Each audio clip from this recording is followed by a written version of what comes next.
I'm ahead of the curve, and in this video I will be reviewing The Death of Ivan Ilyich, first published in 1886 and written by Leo Tolstoy. This is a short book, or novella if you like, focused on the death of Ivan Ilyich, which, shock horror.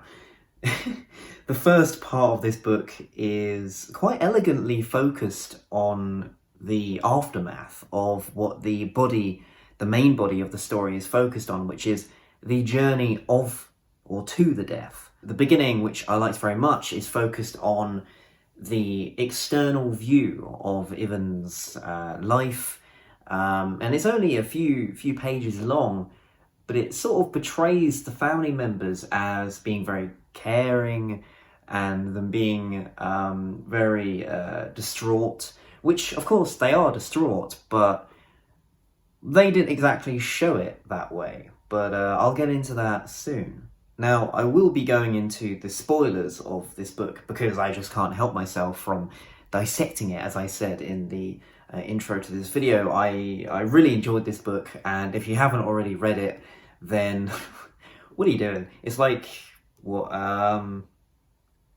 40 pages long, especially in my edition.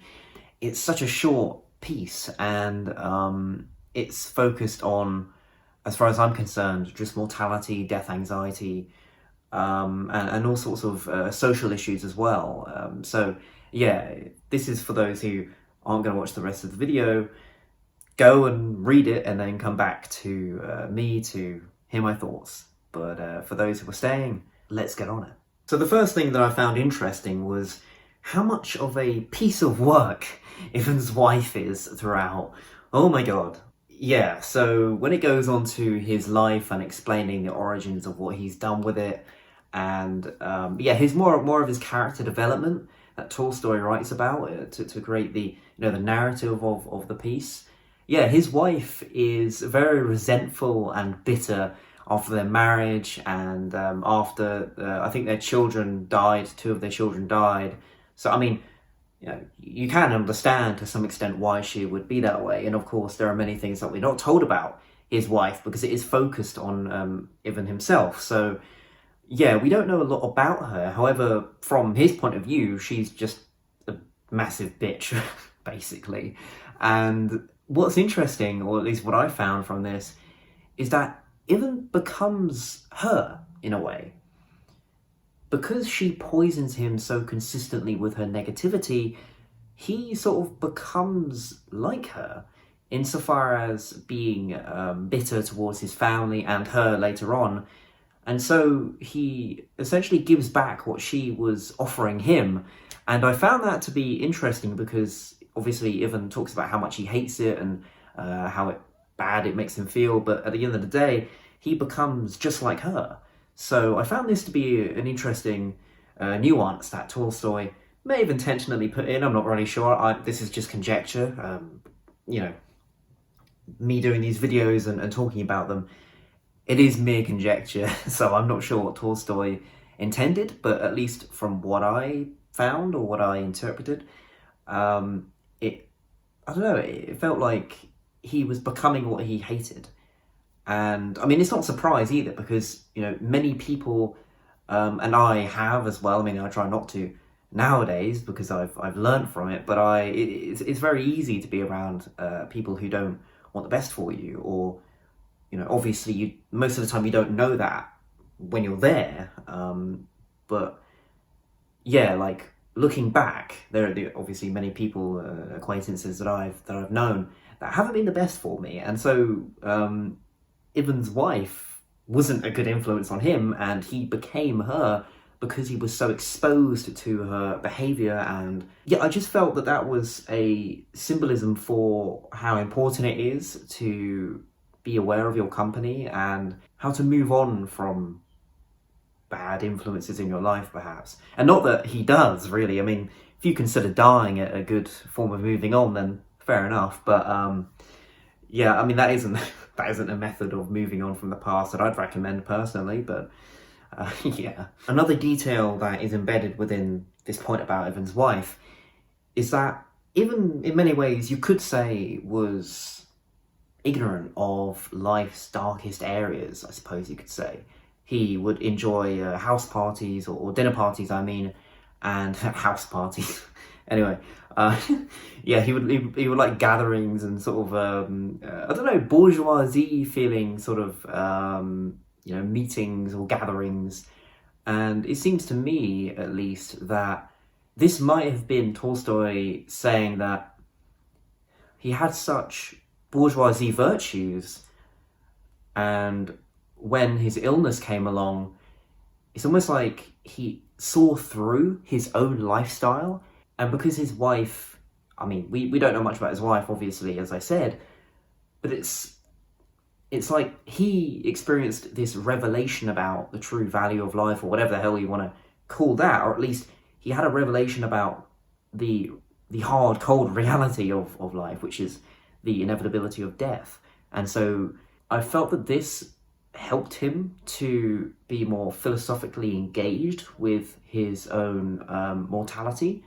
And I felt that maybe Tolstoy was just having a little dialogue about how it's easy to be good when you're rich, and morality is superficial until you need to betray someone else or yourself when the chips are down, essentially. So I felt that there was that kind of connection, maybe, and I know this is sort of a jumble of my thoughts, but yeah, these are the initial thoughts that I had while I was reading it. I actually reread this book from when I read it yesterday, because when I read it yesterday, I finished it and I was like, yeah, so it's a good piece. It has some good, meaning and symbolism. I more picked up how his wife treated him and the people around him, how they all ignored his suffering, essentially.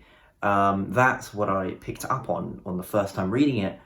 But on my second time reading it, which was just earlier today, I did find that I picked up more on Ivan's perspective of death and how it, I don't know, it made him think more about his existence. And yeah, it's like the mortality side I picked up more on the second read, whereas on the first it was centered on how other people treated him instead of his internal thoughts in accordance to his fatal situation. And so the main theme that I picked up on the second reading is that of the concept of death anxiety, which is really, really interesting. And if you want a good book on death anxiety, The Denial of Death by Ernest Becker, I've recommended it a few times now on a podcast and on this channel, but it's just a great book. What can I say? Just read it. It's not perfect by any means, but the ideas in it are worth reading about and worth thinking about. Although you'll probably be changed and scarred for life after you read it, but I suppose that's the entire point of reading literature in the first place.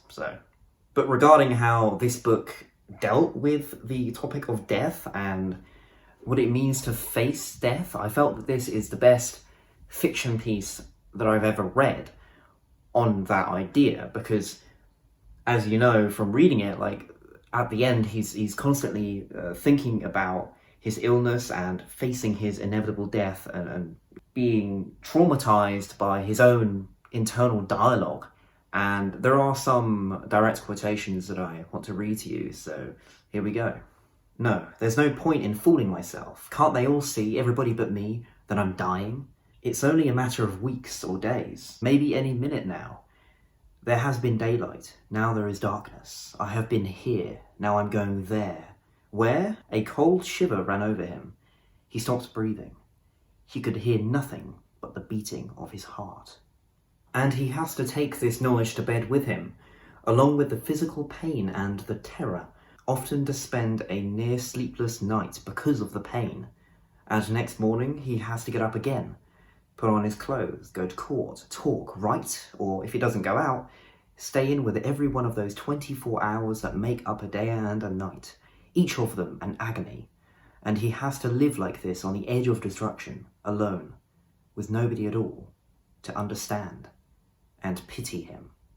As you could probably tell with what I've just read out there, Tolstoy was very focused on making the internal thoughts of Ivan evident to us and making it clear that he's having a debate with him inside his head, and he's also becoming more and more sober about the betrayal of his family, or his wife in particular, and the betrayal of existence, the betrayal of existence. It's he's obviously trying to deny his death to some extent, come to terms with this reconciliation of what is coming to him that he can't prevent. One of the best highlights I felt that of this dialogue was when Tolstoy used the term "it," and he used it in italics, and I think this is because he understood that there is an element of symbolism here. When Ivan talks about it coming, and he's talking about his illness, he's talking about the physical illness that is trying to be cured. But in reality, to me, it felt like Ivan was using it to describe death itself. He was using it to...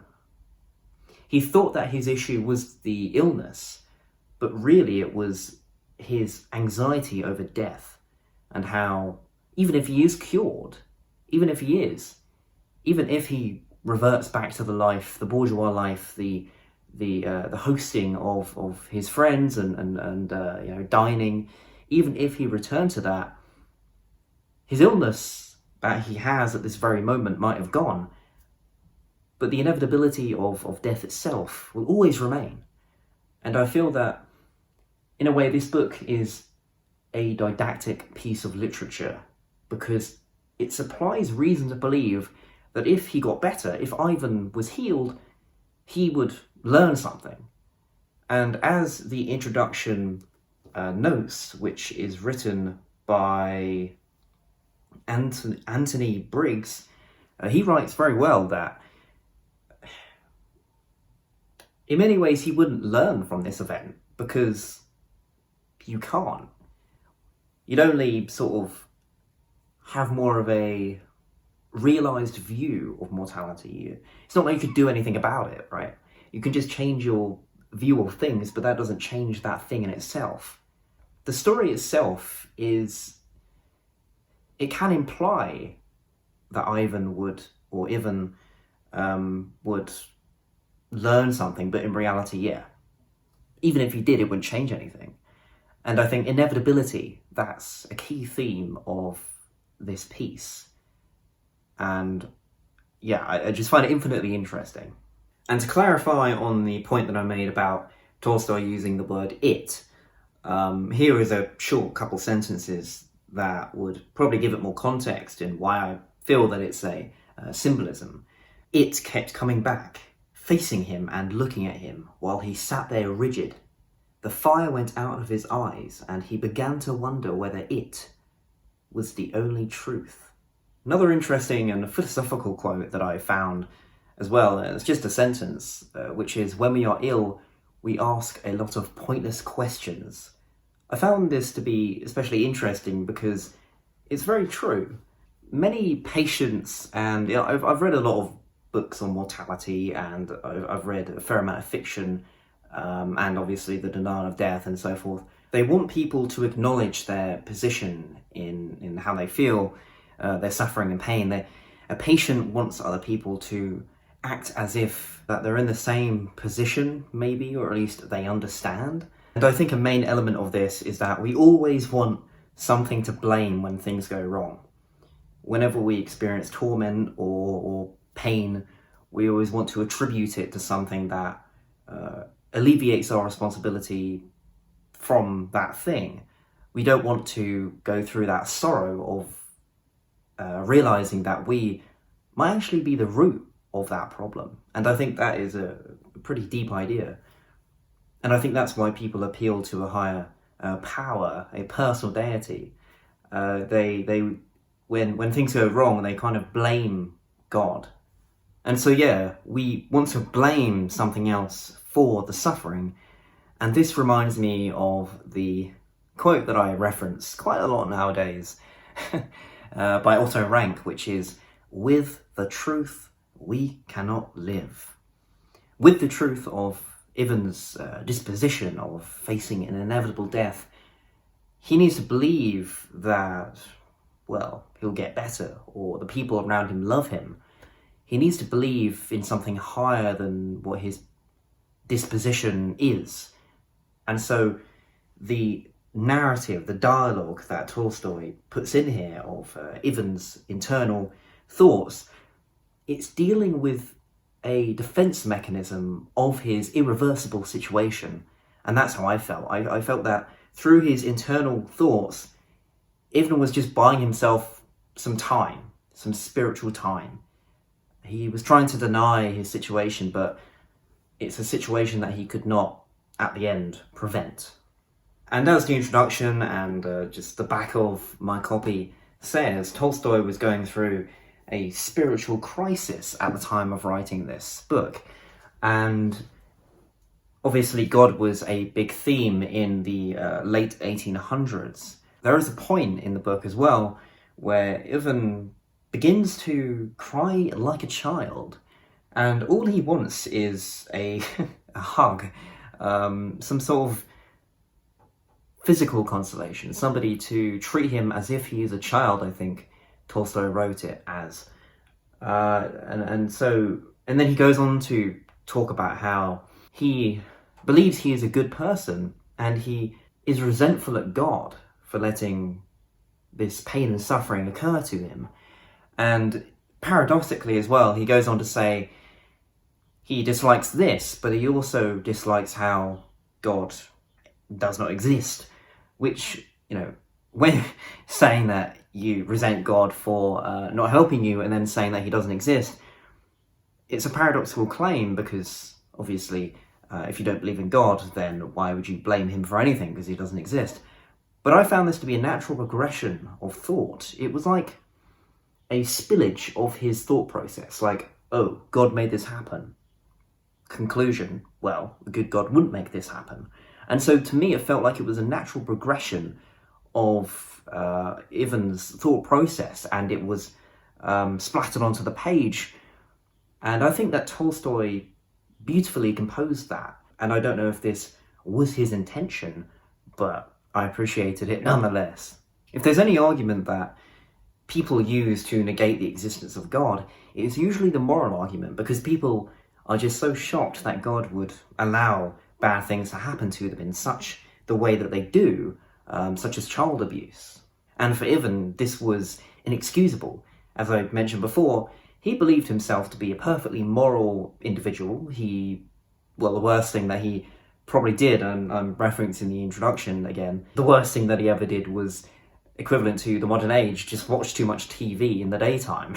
As the reader, we can infer that he probably wasn't a bad guy. He was a perfectly serviceable individual. But it just reminds me of Nietzsche's proclamation when he said that no one can be as good as Christ, and no Christian is a Christian when compared to Jesus Christ. And that's because the highest amount of good was Christ. And because Christ was the Son of God, nobody can even get that far. They can only try. They can only yearn to be like that. And so the argument you could make, and Nietzsche may make, is that, well, what is the standard of good that acquits you from experiencing this sort of pain? And I think that's a good question, because obviously, like I said before, our morals are very subjective culturally, and also if you're if you're more well off and wealthy, it's an interesting idea that you would naturally be more moral. But that doesn't mean that your morality has integrity to it. It just means that it's understandable. So I'd agree with Nietzsche that to say Ivan was a moral man, in comparison to other people like Raskolnikov, perhaps, in Dostoevsky's Crime and Punishment, in comparison to him, yeah, sure, you could definitely draw a clear line. Ivan was not a serial killer. Not to say Raskolnikov was, but Ivan was not basically a murderer, whereas Raskolnikov was. And so, yes, you can obviously see that the two, one is more immoral than the other, conventionally, but the argument that I would say, and the same as what Nietzsche said, is that how do we define good, and how do we define how much someone should go through depending on their moral disposition? Because is it not derived by multifaceted things? Can you really call anyone's moral action ingenuous? Is a religious person's moral action ingenuous when they're essentially just doing it to get a good place in heaven? You see what I mean? And even an atheist, I mean, of course, they lack that yearning for a good seat in heaven. But if we are to take the natural selection road here, from Dawkins' Selfish Gene, let's say, no action of ours is completely altruistic. There must be a level of selfishness in it. So I don't think that we can ever be entirely good. We can be more moral than not moral, but we can't be that Christ figure that Nietzsche pointed out. And I feel that this was just a really interesting idea. And I don't know if anyone else thought about this in that way. But yeah, it's kind of misleading for Ivan to believe that he didn't deserve it, because we get what we get. We don't deserve anything, really. And yeah, that's just my thought process behind that. Circling back to the main contents of the book, especially the very end of the piece, Ivan confides in his wife, and he even forgives her. And I think this is out of guilt, out of him, feeling all this pain and them having to look after him and pity him. And I want to pose this question to the viewer, because I am not really sure. Is it understandable that he forgave his wife, even though she was a piece of work and she essentially negated any acknowledgement of his suffering? Was he doing it out of personal gain, just to be acquitted of his moral sins before ascending or descending, depending on your spiritual stance? Do you think that this was, I don't know, what would you do? I mean, would you forgive somebody even if you didn't have any reason to, towards the end of your life? Because I'd say, very much like Zizek in his book Violence, any appeal to the external person or loved ones when you know you're inevitably going to die, like the 9/11 passengers, many of them made calls, like I've mentioned before in a couple other videos, because it's a good example. Many of them made calls to their loved ones and saying, thank you, blah, blah, blah, and expressing all kinds of sorrows. Is it not a selfish act to call them up and to make them experience that, and to haunt them essentially for the rest of their lives in their dreams, always remembering those last words that you said, sobbing, Is it not a selfish behaviour, you making your loved one experience you in that way? And so my entire point is, was Ivan not just being egotistical by forgiving, because he was just trying to reduce the amount of, lost for a better word, he was trying to reduce the amount of sin that he could have possibly had in his mind at the time before he died? So yeah, I'd say both opinions are understandable, but it would be interesting to see what you guys think, if you would forgive, because it's often said that there is strength in forgiveness, and I'd agree, generally speaking, but I also think there's an egotistical nature to it. But then again, there's an egotistical nature to everything, so yeah. This is a great existential book, and it's so short as well that you can reread it and get loads of different things from it on each read, at least I did.